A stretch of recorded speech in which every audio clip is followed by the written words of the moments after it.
Hello dear students, welcome to session 2 on rational number for class 8. Today we are going to finish our last property, that is distributivity of multiplication over addition and subtraction. Distributivity, or you can say distributive property. In last session, that is session 1, we have completed our 7 properties. Okay, closure, commutativity, associativity, additive identity, multiplicative identity, additive inverse, multiplicative inverse. I hope ये आप सब बिल्कुल अच्छे से remember कर चुके हैं, memorise कर चुके हैं. तो आज हम डिस्ट्रीब्यूटिविटी स्टार्ट करने जा रहे हैं. ठीक है, तो डिस्ट्रीब्यूटिव प्रॉपर्टी क्या है, इसको समझने के लिए हम कोई भी 3 इंटीजर लेते हैं. ठीक है, लाइक 2, 1 2 3, सिंपली है ना, 1 2 3, we have 3 integers. First we will check for addition. Okay, distributivity of multiplication on these 3 number for addition. So इस चीज को हम कैसे लिखेंगे?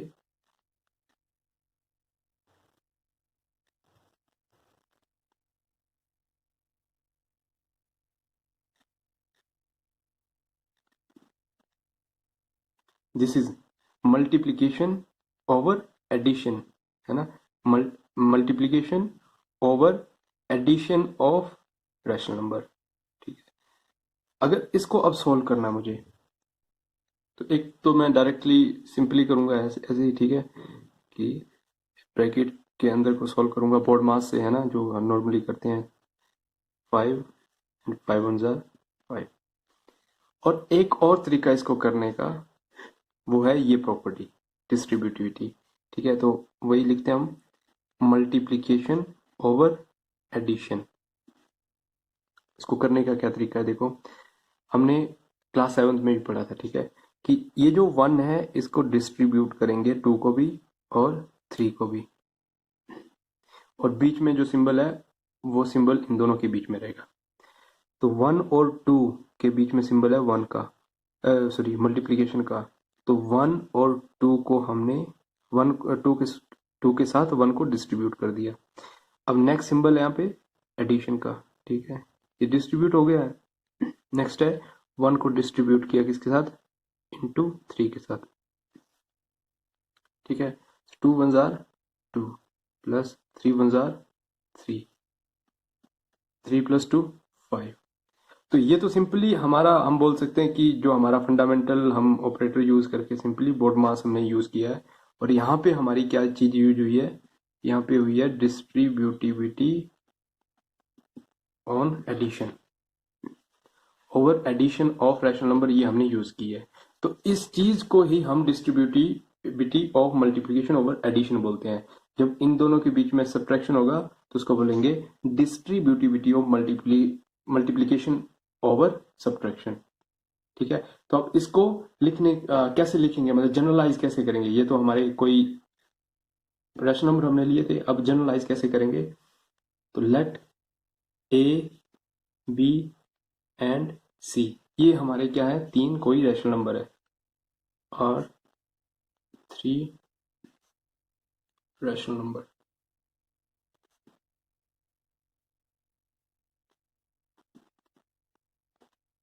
ठीक है, तो देन ए, ये किसके लिए करें हम, ये हम लिख देते हैं यहाँ पे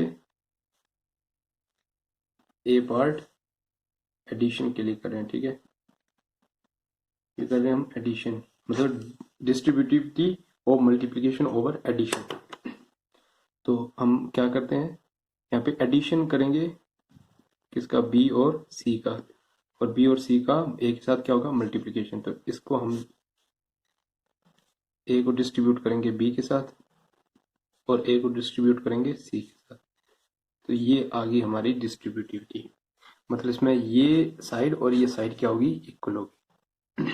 यहाँ पे देखा था ना. ठीक है, यहाँ पे हमने सिंपली सोल्व किया, है ना. तो ऐसे ही लेफ्ट हैंड साइड ये थी, है ना, इसको सोल्व किया, फिर इसको एक्सपेंड करेंगे. अच्छा ये ठीक है, इसको एक्सपेंड नहीं किया हमने. ठीक है, एक्सपेंड कर लेते हैं, ये एग्जांपल लेते हैं. यहाँ पे ले लेते हैं फॉर एग्जांपल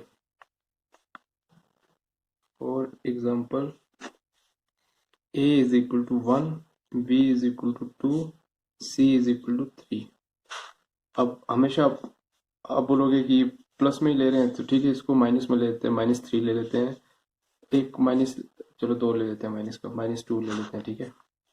कोई भी लो, रिजल्ट तो ट्रू ही आएगा ना। 1 बी की वैल्यू -2 प्लस सी की value -3,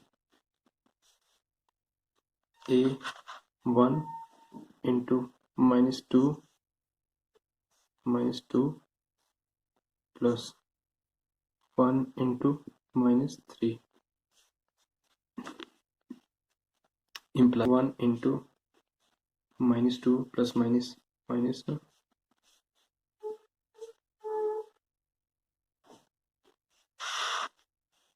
implies that 1 into -5 is equal to -5 is equal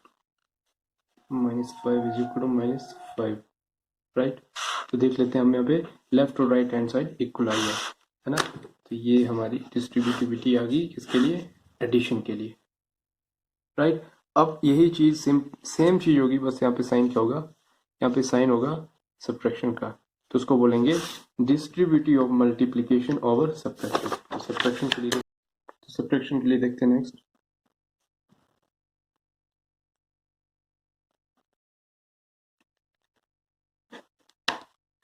वही कोई भी हमारे पास क्या है, 3 रैशनल नंबर है, ठीक है, सो बिलोंग्स टू रैशनल नंबर। ये मैथमेटिकल लिखने का तरीका है, ठीक है। तो क्या होगा, देन ए सब्ट्रैक्शन के लिए है, ठीक है, तो a into b minus c is equal to, distribute करेंगे b के साथ, a को ही c को डिस्ट्रीब्यूट करेंगे, a इंटू सी, ठीक है। तो ये रिलेशन हमारे पास होल्ड करता है, जैसे होल्ड किया था एडिशन के लिए वैसे ही सब्ट्रैक्शन के लिए। एग्जाम्पल आप अपने किसी भी तरीके से ले सकते हैं, कोई भी ले लेते हैं, यहाँ पे a की वैल्यू ले लेते हैं हम 5, b की ले लेते हैं 6 और c की 7, ठीक है, 5 6 7। तो 5 into 6 minus 7 is equal to 5 into 6 minus a कितना है, 5 इंटू 7, राइट। तो 5 into -1 is equal to 6 5 30, 7 5 35, -5 is equal to -5। So left hand side और राइट हैंड साइड हमारी इक्वल है ना। तो ये होल्ड किया, ये डिस्ट्रीब्यूटिविटी है सब्ट्रैक्शन के लिए। अब ये प्रॉपर्टी हमारी खत्म हो चुकी है। जो हमारे पास क्वेश्चन है एक्सरसाइज, है ना, एक्सरसाइज स्टार्ट करते हैं। तो एक्सरसाइज का जो क्वेश्चन है वो प्रॉपर्टीज पे ही बेस्ड है, मतलब एक्सरसाइज के सारे क्वेश्चन, एक्सरसाइज 1.1 के जितने भी क्वेश्चन है वो सभी प्रॉपर्टीज पे ही बेस्ड है। तो स्टार्ट करते हैं हम एक्सरसाइज 1.1 क्वेश्चन लेते हैं, ठीक है। ये हमारी एक्सरसाइज 1.1 है। बोलता है using appropriate properties find. Appropriate property हमें यूज करनी है। प्रॉपर्टी तो बहुत सारी है, उसमें से कोई एक इसके लिए बिल्कुल अप्रोप्रिएट है, वही यूज करेंगे हम। अब यहाँ से तो देखने से लग रहा है, पता है डायरेक्टली हम कर सकते थे बोर्ड मास से, है ना, कि ये मल्टीप्लिकेशन है, न्यूमरेटर डिनोमिनेटर से मल्टीप्लाई किया, और यहाँ पे मल्टीप्लिकेशन है, मल्टीप्लाई किया, फिर एलसीएम लिया और सॉल्व किया। बट नहीं, हमें ये करना है प्रॉपर्टी से। यहाँ पे लिखा है प्रॉपर्टी, तो प्रॉपर्टी यूज करेंगे। तो लिख लेते हैं क्वेश्चन, ठीक है। तो ये हमारा फर्स्ट क्वेश्चन है, ठीक है, इसको सॉल्व करते हैं। प्रॉपर्टी यूज करनी है ना। सबसे पहले एनालाइज करें कि इसमें क्या चीज है जिसकी हेल्प हमें मिल सकती है। तो यहाँ पे एनालाइज करने के बाद हमें पता लगेगा कि 3/5 है ना, ये 3/5 जो फ्रैक्शन है ना, ये इसके साथ मल्टीप्लाई हो रहा है, और यहाँ पे ये 1/6 के साथ मल्टीप्लाई हो रहा है। क्या मतलब है इसका, कि 3/5 यहाँ पे डिस्ट्रीब्यूट हो रहा है, एक अलग से रैशनल नंबर के पास और एक दूसरे रैशनल नंबर के साथ। इट मीन डिस्ट्रीब्यूटिविटी हमारी यहाँ पे प्रॉपर्टी यूज होगी। बट यहाँ पे 3/5 हमारा इस टर्म से पहले है, बट यहाँ पे 3/5 इस टर्म के बाद है। इट मीन हम क्या करेंगे कि 3/5 को यहाँ पे यहाँ लाना हमें, तो ये कम्यूट करेंगे हम, और 2/3 को यहाँ पे -2/3 को यहाँ पे ले जाएंगे, तो कम्यूटेटिविटी यूज करेंगे हम। तो हमारा फर्स्ट स्टेप क्या रहेगा कि 3/5 को हम आगे ले आए और -2/3 को हम इसके सेकंड दूसरी जगह ले गए, ठीक है। तो इसको बोलते हैं हम कम्यूटेटिविटी। बाकी चीजों को हमने वैसे क्या वैसा लिख दिया,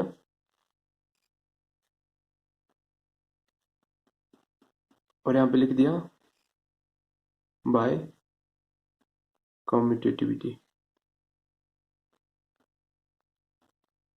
और कम्यूटेटिविटी किस में यूज की हमने, ये यूज की हमने मल्टीप्लीकेशन में, है ना। Multiplication of rational number is commutative, तो बाय कम्यूटेटिविटी कि a into b is equal to b into a. अब 3/5 ठीक है, ये बात बन चुकी है। बट यहाँ पे ये और ये हमारे साथ में होने चाहिए, ये चीज एक्स्ट्रा यहाँ पे 5/2। तो 5/2 को हम बाद में लेके जाएं और इसको इसके साथ लेके आए, तो हमारी डिस्ट्रीब्यूटिविटी हमारी एप्लीकेबल हो जाएगी। बट ये 5/2 को हमें बस यहाँ से ट्रांसपोज करना है, इसको बाद में लिखना है। तो इसके लिए हम क्या यूज कर सकते हैं, कम्यूटेटिविटी अगेन। बट कम्यूटेटिविटी हमें पता है कि सब्ट्रैक्शन में यूज नहीं होती है, कि subtraction of rational number is not commutative. तो इसको हमें प्लस करना है, तो इजीली हो सकता है, ठीक है। क्या करेंगे, इसको हम प्लस कर देते हैं और इसके साथ हम क्या लगा देते हैं, माइनस। ये पॉसिबल है क्या, हाँ बिल्कुल पॉसिबल है। जब ये माइनस था, है ना, जब ये माइनस था तो भी क्या था, ये 3 1 जार 3 डिवाइडेड बाई 5 6 जार 30, तब भी ये -3/30 था। अभी देखो अभी कितना है, ये आपने माइनस यहाँ पे लगा दिया, यहाँ प्लस कर दिया, तो 3 1 जार 3 5 6 जार 30 एंड सब्ट्रैक्शन का साइन, है ना। तो यहाँ पे हमने इसको सब्ट्रैक्शन का साइन यहाँ पे चेंज कर दिया। तो अब क्या करेंगे, अब हम इन दो टर्म्स पे कम्यूटेटिविटी यूज करेंगे। ये a है तो ये b है, और कम्यूटेटिव किस में, एडिशन में, है ना। तो अब हम लिख सकते हैं 3/5 इंटू -2/3 प्लस, है ना, 3/5 इंटू -1/6, और 5/2 को हमने ये इस तरह से लिख दिया। आपको ये सब नहीं करना है फेयर में, बिल्कुल अच्छे से करना है आपको, ये कुछ नहीं लिखना है फेयर में, आपको सिंपल स्टेप लिखने हैं। ये आपको विजुलाइज करने के लिए दिखा रहा हूँ।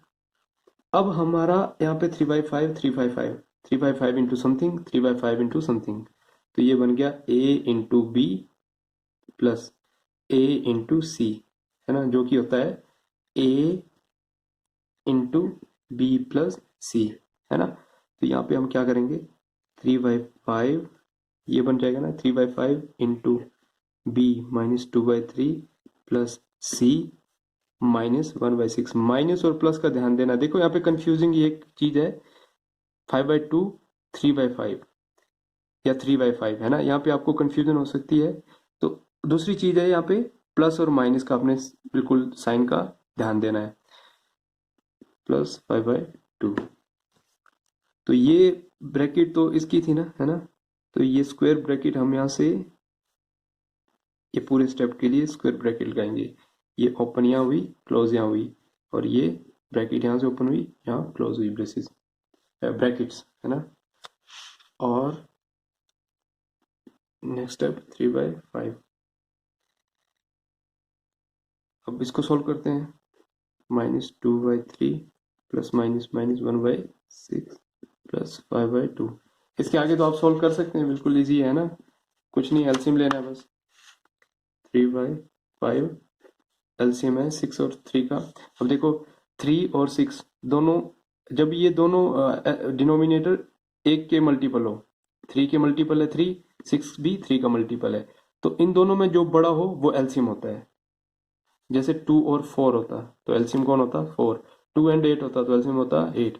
8 एंड 16 होता तो एलसीएम होता 16। मतलब दोनों जब 1 के मल्टीपल है है ना, तो जो बड़ा होगा वो उसका एलसीएम होगा।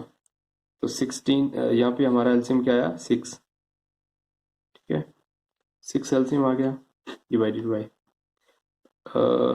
डिवीजन का साइन माइनस 6 डिवाइडेड बाय 3 2, 2 2 जार 4, फिर सब्ट्रैक्शन का sign LCM divided by denominator, so 6 divided by 6 1 into 1 1 plus 5 by 2, 3 by 5 into minus minus plus हो जाएगा, तो ये बन जाएगा -5/6 प्लस 5/2, है ना। 5 से 5 कैंसिल, 3 से 6 कैंसिल, तो हमारे पास कितना आया, ये तो पूरा खत्म हो गया, यहाँ से बचा -1/2 प्लस 5/2, फिर एलसीएम 2 एलसीएम आ गया, -1 plus 5 is equal to minus plus minus, so 4 plus करेगा 2 2 जार 4 एंड आंसर इज 2। तो देखो इतना बड़ा एक्सप्रेशन था, सॉल्व करने के बाद हमारा ये 2 आंसर आया। तो हमारी प्रॉपर्टीज कौन कौन सी यूज, देखो यहाँ पे हुई कम्यूटेटिविटी प्रॉपर्टी, और यहाँ पे हुई कौन सी प्रॉपर्टी यूज, बाय डिस्ट्रीब्यूटिविटी, यहाँ पे लिखना भी है बाय डिस्ट्रीब्यूटिविटी। देख लो क्लीन स्टेप लिखने हैं, सबसे फर्स्ट स्टेप होगा आपका जो क्वेश्चन लिखेंगे आप, उसके बाद सेकंड स्टेप ये है कि कम्यूट करेंगे, ठीक है, कम्यूट कर दिया, उसके बाद थर्ड स्टेप ये क्या किया, इसमें आपने 3/5, ये जो स्टेप था हमारा इसमें भी कम्यूट किया, पहले इसको कम्यूट किया है ना, फिर जो लास्ट का था मिडिल टर्म थी उसको लास्ट में लेके, है ना, डिस्ट्रीब्यूटिव बनाने के लिए, फिर डिस्ट्रीब्यूटिविटी यूज की, और सिंपल हमारा सिंप्लीफिकेशन हुआ। तो इसको पॉज कर करके अपने वीडियोस को सॉल्व कर लेना है, ठीक है, कोई कंफ्यूजन होगी तो पूछ लेना है। तो क्वेश्चन 1 का फर्स्ट पार्ट तो हमने किया, सेकंड पार्ट आपके लिए होमवर्क है। क्वेश्चन 1 का सेकंड पार्ट सेम तरीके से ही है, ठीक है, बिल्कुल इसी तरीके से है, तो ये आपको होमवर्क है। अब सेकंड क्वेश्चन जो है बिल्कुल इजी क्वेश्चन है, ये आप आंखें बंद करके कर सकते हैं अगर आपको प्रॉपर्टीज पता है तो। बोलता है right the additive inverse of the following. तो हमें पता है कि एडिटिव इनवर्स क्या चीज है। एडिटिव इनवर्स एक ऐसा नंबर है, रैशनल नंबर है, कोई भी नंबर है जो दिए हुए नंबर को क्या बना दे, 0, है ना, याद है कुछ। तो हमारे पास यहाँ पे है क्वेश्चन नंबर 2 का फर्स्ट पार्ट, जिसमें दिया है find the additive inverse of 2/8। तो 2/8 में हम क्या चीज ऐड करें कि ये इसको 0 बना दे। तो ऑब्वियसली जो नंबर दिया है उसका ऑपोजिट, +2/8 दिया है तो -2/8 क्या होगा इसका एडिटिव इनवर्स, है ना, तो ये क्या बना देगा इसको 0। तो -2/8 इज एडिटिव इनवर्स ऑफ 2/8। अगर दिया होता कि -2/8 का क्या है, तो -2/8 का 2/8 है, -2 का क्या है, -2 का 2 है, 8 का क्या है, 8 का -8 है, और -8 का क्या है, +8 है। जो नंबर दिया होगा उसका ऑपोजिट साइन और सेम वही नंबर लिख देना है, वो उसका एडिटिव इनवर्स है। तो अब मुझे बताओ कि -5/9 का एडिटिव इनवर्स क्या होगा, है ना, ऑब्वियसली +5/9। -6 -5, इसका ध्यान देना है कि जब दोनों माइनस किया है तो मतलब वो पॉजिटिव है, नेगेटिव नेगेटिव, ये नेगेटिव से नेगेटिव मतलब कैंसिल होके पॉजिटिव बन जाएगा। तो इसका एडिटिव इनवर्स कितना होगा। बाकी क्वेश्चन इसी तरह से 19/-6 का भी आपको देख लेना है, और ये सभी क्वेश्चन आप होमवर्क कर लेंगे। अब वेरीफाई क्वेश्चन नंबर 3, देखो क्वेश्चन नंबर 3 में दिया है कि वेरीफाई दिस फॉर्मूला, कि माइनस ऑफ माइनस, है ना, minus of a negative number is positive, ये हमें प्रूव करना है, ठीक है। Negative of negative x is x, क्या है, कुछ भी नहीं है, आपके पास जो नंबर दे रखा है उसको लिखना है, उसको नेगेटिव के साथ मल्टीप्लाई करना है, ठीक है, और फिर से नेगेटिव के साथ मल्टीप्लाई करना है। Question number 3। क्वेश्चन नंबर 3 का हमारे पास दे रखा है ये फर्स्ट पार्ट। अब क्वेश्चन क्या है, verify minus of minus x is positive x, ये हमें वेरीफाई, राइट।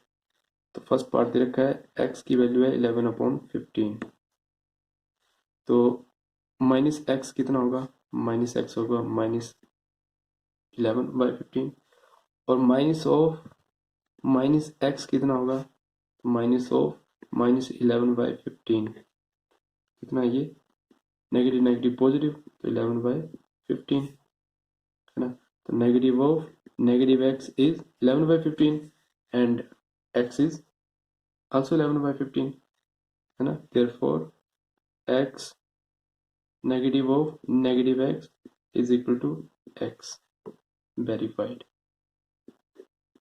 बस इतनी सी बात है और कुछ नहीं करना इसमें। एक्स की वैल्यू दी है ना, उसको नेगेटिव के साथ मल्टीप्लाई करना है, फिर दोबारा नेगेटिव के साथ मल्टीप्लाई करना है और आपका ये वेरीफाई हो जाएगा। सेकंड पार्ट है, सेकंड पार्ट देख लेते हैं।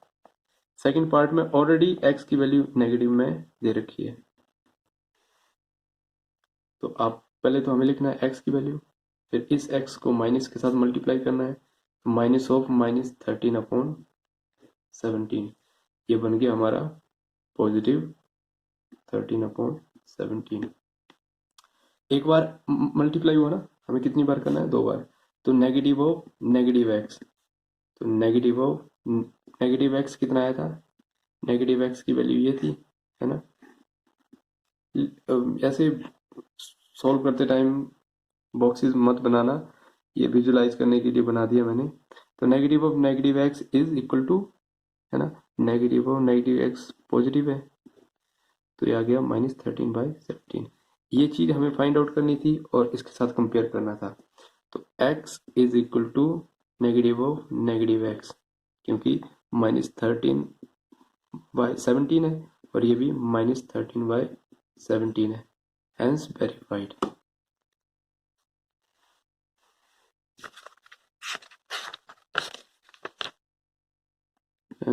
वेरीफाइड। बिल्कुल इजी से क्वेश्चंस है, ऐसे ही बाकी सभी क्वेश्चंस देख लेते हैं, यहीं पे आप लोग सॉल्व कर लेंगे ये खुद से, है ना। कुछ प्रॉब्लम आएगी तो आप जरूर मुझे ग्रुप में मैसेज करके भेज देंगे। Question number 4, find the multiplicative inverse of the following. Multiplicative inverse, additive inverse 0 बनाता है, मल्टीप्लिकेटिव इनवर्स 1 बनाता है। तो ऐसा कौन सा नंबर है जिसको हम मल्टीप्लाई करें गिवन नंबर के साथ, जिसको 1 बना दे, तो वो उसको बोलते हैं हम मल्टीप्लिकेटिव इनवर्स। क्वेश्चन नंबर 4 का फर्स्ट पार्ट दे रखा है -13, इसका मल्टीप्लिकेटिव इनवर्स। तो -13 को हम किसके साथ मल्टीप्लाई करें कि ये हमें 1 बना दे। ऑब्वियसली नेगेटिव है, हमें पॉजिटिव चाहिए, तो नेगेटिव के साथ हम मल्टीप्लाई करेंगे।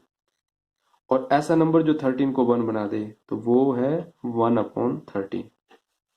13 के साथ 13 मल्टीप्लाई, माइनस माइनस प्लस, और ये 1 बन गया। तो हम लिखेंगे -1/13 इज मल्टीप्लिकेटिव इनवर्स ऑफ -13। तो देखने को क्या मिला कि जो नंबर दिया है, जो इसके साथ सिंबल है वही सिंबल लगेगा, और जो नंबर दिया है उसका रेसिप्रोकल, है ना। जो नंबर दिया है उसका रेसिप्रोकल, और जो साइन दिया है उसके साथ वही साइन लग के वो उसका मल्टीप्लिकेटिव इनवर्स होगा। तो अगर ये 13 होता तो 13 का मल्टीप्लिकेटिव इनवर्स 1/13, -17 होता तो -17 का 1/-17, है ना। इसी तरह से बाकी क्वेश्चन भी है, इसको आप सॉल्व करेंगे। अच्छा, यहां से ये ले लेते हैं, एक फोर्थ पार्ट ले लेते हैं इसका। क्वेश्चन नंबर 4 का फोर्थ पार्ट जो दिया है, -5/8 इंटू -3/6 7। ठीक है, तो इस तरह के क्वेश्चन जो है पहले आप क्या करेंगे, इसको सॉल्व कर लेंगे। सॉल्व तो सभी को करना है, बोलने का मतलब क्या है कि जो गिवन है पहले उसको सॉल्व करेंगे, फिर उसके बाद उसका मल्टीप्लिकेटिव इनवर्स फाइंड आउट करेंगे। किस तरह से, तो करने के दो तरीके हैं, किसी तरीके से कर सकते हैं। सबसे इजी है कि आप न्यूमरेटर को न्यूमरेटर से मल्टीप्लाई करो, डिनोमिनेटर को डिनोमिनेटर से मल्टीप्लाई करो। तो माइनस माइनस तो प्लस हो गया, 5 3 ज़ा 15 हो गया, एंड 8 7 ज़ा 56 हो गया। तो ऑब्वियसली 56 डिवाइडेड बाय 15, 15 कैंसिल तो 1, तो हम लिखेंगे 15 अपॉन 56 अपॉन, हम लिखेंगे 56 upon 15 is multiplicative inverse of -5/8 into -3/7, है ना। या ऐसे कर सकते हैं, या फिर इंडिविजुअली इसका अपना अलग से मल्टीप्लिकेटिव इनवर्स, इसका अलग से फाइंड आउट कर सकते हैं। कैसे, तो इसका क्या होगा, सिंपली लिख लेते हैं, ये पे है ना -5/8 है तो 8/5 है ना, -8/5। ये क्या है -3/7, तो इसका लिखेंगे -7/3, है ना। यही है ना, देखो अल्टीमेटली आया क्या, 7 8 7 jar 56, minus minus plus 5 3 jar 15, और ये मल्टीप्लिकेटिव इनवर्स है। तो आप इस तरह से भी लिख सकते हैं और इस तरह से भी लिख सकते हैं। क्लियर है, this is multiplicative inverse of this, या फिर 56/15 is the multiplicative inverse of this. दोनों राइट है, किसी भी तरीके से लिख दो। ठीक है, बाकी जो क्वेश्चंस हैं सभी इसी तरह से किसी ना किसी प्रॉपर्टी पे बेस्ड है। प्रॉपर्टी अगर आपको अच्छे से दिमाग में बस चुकी है तो आप इसको सॉल्व कर सकते हो। तो इसी तरह से ये जो हमारे फिल इन द ब्लैंक्स है या फिर ये स्टेटमेंट वाइज क्वेश्चन है, ये सभी के सभी प्रॉपर्टीज पे बेस्ड है। ठीक है, जीरो हैज डैश रेसिप्रोकल, तो आपको देखना है कि जीरो का रेसिप्रोकल होता है या नहीं, है ना।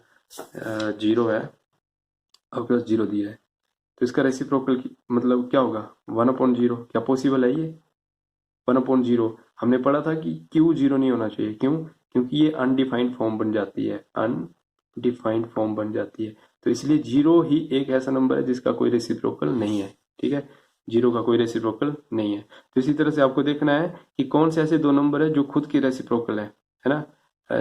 The numbers dash and dash are their own reciprocal, तो कौन कौन से नंबर है, 1 एंड -1। बाकी भी इसी तरह से आप सोल्व करोगे, है ना। और लास्ट हमारा जो सेशन रहेगा वो रहेगा representation of rational number on number line. तो ये 7th क्लास में भी किया हमने, 7th में इंटीजर के लिए किया था। अब हम करेंगे किसके लिए, हम करेंगे रैशनल नंबर के लिए। ठीक है, तो 7/4 को कैसे रिप्रेजेंट करेंगे ये हम करेंगे नेक्स्ट सेशन में, जो लास्ट सेशन होगा। एंड तब तक as always God bless you all.